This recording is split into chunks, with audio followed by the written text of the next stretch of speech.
Hey guys, I am Amrita Agarwal from Amrita Agarwal coaching centre. जैसा कि आप सब लोग जानते होंगे कि मैं डेली अपने चैनल पे एसएससी सीजीएल टीयर 2 के प्रीवियस ईयर क्वेश्चंस लेकर के आती हूँ। इधर मैं जो पेपर सॉल्व करवा रही हूँ वो है एसएससी सीजीएल 2020 के मेंस का पेपर, जो 3 फरवरी 2022 को पूछा गया है। इस पेपर के जितने भी क्वेश्चंस मैं सॉल्व करवाई हूँ और आगे करवाऊंगी, उन सब की लिंक एक प्लेलिस्ट में मिलेगी और प्लेलिस्ट की लिंक मिलेगी आपको आई बटन पे और डिस्क्रिप्शन बॉक्स में।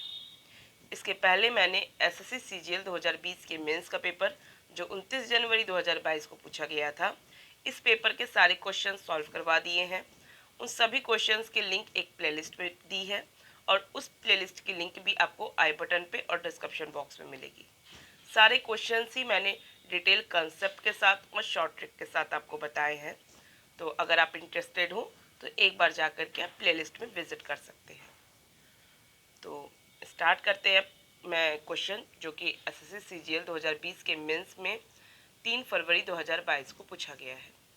क्वेश्चन है, in triangle A B C angle A is equal to 50 degree, BE and CF are perpendicular to the lines AC and AB at the point E and F respectively.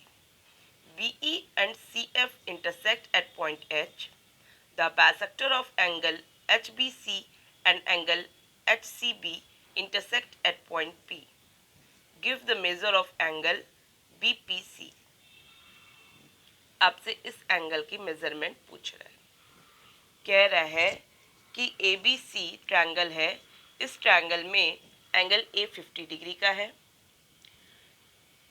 आपका BE perpendicular है AC पे और CF perpendicular है AB पे, और इस तरीके से जो दोनों परपेंडिकुलर्स हैं और परपेंडिकुलर एक दूसरे को जहाँ इंटरसेक्ट करते हैं वो है पॉइंट H।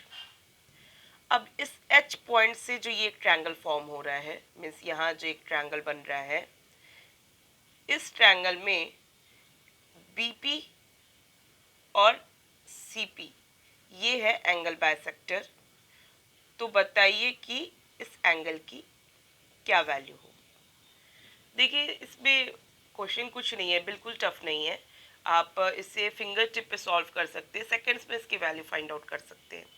आपको पता होगा कि किसी भी ट्रायंगल में अगर हम यहाँ से परपेंडिकुलर डालते हैं तो जाहिर सी बात है ये 90 डिग्री होते हैं, और किसी भी क्वाड्रिलेटरल में तीनों एंगल्स का सम क्या होता है, 360 डिग्री होता है। जब ये 50 डिग्री दिया हुआ है, इसका मतलब कि ये कितने डिग्री का हो गया। या तो हम 360 में से 90 प्लस 90 प्लस 50 को हटा दें, माइनस कर दें, तो मुझे ये एंगल मिल जाएगा। ये अदरवाइज मैं देख रही हूँ ये दोनों 90 डिग्री है, मीन्स अपोजिट एंगल्स का सम 180 डिग्री हो ही गया है। तो 180 में से मैं 50 को माइनस कर देती हूँ, तो 180 में से जब मैं 50 माइनस करूँगी, जो एंगल आएगा वही एंगल आपका ये होगा। मीन्स कि आपको जो यहाँ एंगल मिलेगा FHE, ये जो एंगल मिलेगा वो क्या होगा, 180 में से 50 को माइनस करने के बाद जो वैल्यू आएगी वो। अब 180 में से जब 50 माइनस करूँगी तो ये एंगल कितने डिग्री का मिलेगा, मिलेगा 130 डिग्री। यहाँ तक किसी को कोई डाउट नहीं होगा। और आपको पता होगा अपोजिट एंगल्स आपस में क्या होते हैं, इक्वल होते हैं। यहाँ देखिए ये क्या है, ये अपोजिट एंगल्स यहाँ बन रहा है, ये आपको बन जा रहा है 130 डिग्री। तो इसका मतलब ये कितने डिग्री का हो गया, ये भी 130 डिग्री का हो गया। यहाँ तक भी किसी को कोई डाउट नहीं होगा।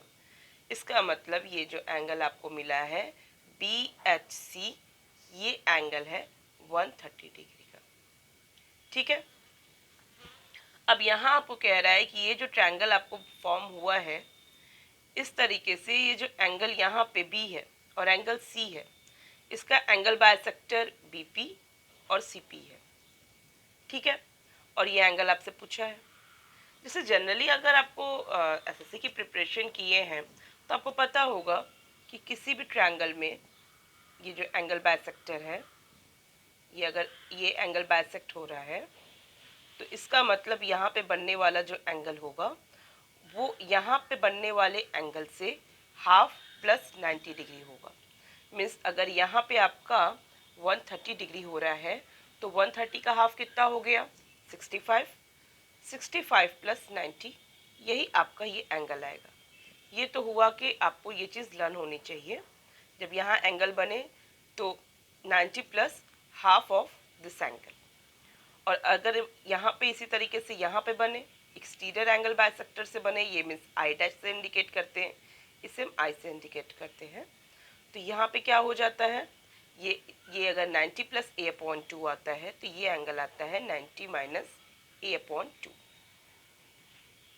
ठीक है, वो इस वजह से कि ये जो आपको क्वाड्रिलेटरल जो फाइनल मिल जाता है ना, ये क्वाड्रिलेटरल आपका होता है साइक्लिक क्वाड्रिलेटरल, और अपोजिट एंगल्स का सम साइक्लिक क्वाड्रिलेटरल में होता है 180 डिग्री। वो तो जब मैं कंसेप्ट इसका क्लियर कराऊंगी तो सारा डिटेल में मैं एक्सप्लेन करूंगी। अभी तो आपके मतलब वाली चीज़ एक्सप्लेन करती हूँ। यहाँ पे 130 डिग्री है, तो कैसे मैंने कहा कि ये एंगल आपका 90 प्लस 130 अपॉन 2 होगा। सॉरी, देखिए ये भी जनरल सी बात है कि इस एंगल और इस एंगल, ये दोनों एंगल क्या होंगे आपके, 180 में से 130 माइनस कर दें तो ये दोनों एंगल्स का आपको सम मिल जाएगा। क्लियर है? और हाफ करेंगे तो क्या हो जाएगा, इन दोनों एंगल्स जो हैं इसका हाफ यहाँ ये दोनों एंगल्स होगा। मीन्स आपको यहाँ पे दोनों एंगल्स का सम कितना मिला है, इन दोनों एंगल्स का सम मिला है 50 डिग्री, क्योंकि 130 डिग्री है, 180 से माइनस किया तो एंगल HBC और एंगल HCB ये आपको मिल जाता है 50 डिग्री। और अगर इसको बाइसेक्ट करेंगे तो क्या हो जाएगा, इन दोनों का सम हो जाएगा 25 डिग्री। यहाँ तक भी कोई डाउट नहीं होगा। हमने इसको इक्वल पार्ट पे काटा, इसको इक्वल पार्ट पे काटा, तो इसका मतलब ये अंदर वाला एंगल कितने डिग्री का हो गया, 50 का हाफ। तो इन दोनों का जब एंगल आपको 25 डिग्री आया है, मीन्स 50 का हाफ आया है, तो इसका मतलब ये कितने डिग्री का हो गया। आपको क्या कर देना चाहिए, 180 में से 125 को, सॉरी 180 में से सिर्फ 25 को कर देना चाहिए माइनस। आपको वहाँ से भी एंगल ये फाइंड आउट हो सकता है। तो इसको निकालने के कई तरीके हैं। अगर आपको वो फॉर्मूला जो मैंने अभी बताया, जो कि बहुत ज़रूरी है, आपको लर्न होना चाहिए, स्पीड में आपको वैल्यू फाइंड आउट करनी है, तो ये सब छोटे छोटे पॉइंट्स आपको क्लियर होने चाहिए। अदरवाइज फिर भी आप समझना चाहते हैं कि इसको अदर कैसे तरीके से निकाला जा सकता है, तो बेसिक कंसेप्ट से भी आप इसको निकाल सकते रहे। आप इसको यहाँ से इन दोनों एंगल्स का सम आपको मिल जाता 25, और 180 में से 25 को आप कर देते माइनस, तो आपको वैल्यू क्या मिल जाती, 155। तो कई तरीका ऐसे सॉल्व करने का, सिर्फ एक तरीका नहीं है, आपके ऊपर डिपेंड करता है। मेन बात है टाइम के ऊपर डिपेंड करता है कि आपको कम से कम समय में कौन सा तरीका याद आ रहा है जो इसको सॉल्व करके आप फाइंड आउट कर लें वैल्यू। तो यहाँ पे आपको क्या करना है, दो, एक तरीका ये है कि आप सीधे यहाँ पे ये जो इधर एंगल 130 डिग्री आई है 130 डिग्री लीजिए, और फिर उसके बाद ये दोनों एंगल्स को आप, जाहिर सी बात है, आपको 180 से माइनस करेंगे 50 मिलेगा, उसे भी हाफ कर दीजिए आपको 25 मिलेगा। आप 180 में से 25 को माइनस करेंगे तो आपको 155 मिलेगा। इस तरीके से आप वैल्यू फाइंड आउट करके वैल्यू निकाल रहे हैं। या तो आप दूसरे तरीके से जो कि डायरेक्ट आपको वैल्यू देता, यहाँ पे आपको परपेंडिकुलर है, जाहिर सी बात है यहाँ पे 130 डिग्री आएगा। अगर ये 130 डिग्री है तो ये एंगल कितने डिग्री का हो जाएगा, 90 प्लस 130 अपॉन 2, जो कि हो जाता है 90 प्लस 65, और 90 प्लस 65 करेंगे तो मुझे 155 मिलेगा। आई होप आपको सारे कंसेप्ट अच्छे से क्लियर हो रहे हैं। तो आपको अभी भी कोई डाउट हो तो आप मुझे कमेंट बॉक्स में दीजिएगा। और मैंने कहीं ना कहीं आपको ये फॉर्मूला डिलाइवेशन बता दिया है कि 90 प्लस ए अपॉन 2 कैसे हुआ है। बाकी आप इसको डिलाइव आप अपनी तरफ से करिए। मैंने तो इसको इसके एंगल के अकॉर्डिंग, मतलब इसकी जो वैल्यू थी उसके अकॉर्डिंग निकाला है।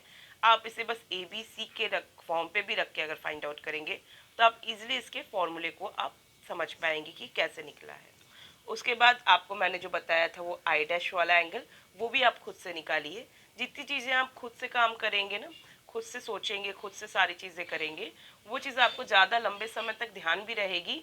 और आपको क्वेश्चन को सॉल्व करने के लिए अगर कुछ नए टाइप का भी क्वेश्चन आपके सामने आ जाता है तो आप उसे बहुत जल्दी क्रैक कर लेंगे कि इसे कैसे सॉल्व करना चाहिए, क्योंकि आपका मेंटली उतने डेवलप हो चुके होंगे इस तरीके के क्वेश्चन को डील करने के लिए। आई होप आपको सारे पॉइंट्स क्लियर समझ में आ रहे हों। आपको फिर भी कोई डाउट होता है तो आप मुझे कमेंट बॉक्स में दीजिए। और आपको अगर मेरा वीडियो पसंद आया है तो आप इसे लाइक कीजिए, और आप चाहते हैं कि मेरे अपकमिंग वीडियोज़ आप तक ईजिली पहुँचे तो इसके लिए आपको मेरे चैनल को सब्सक्राइब करना होगा और बेल बटन दबाना होगा। Thank you.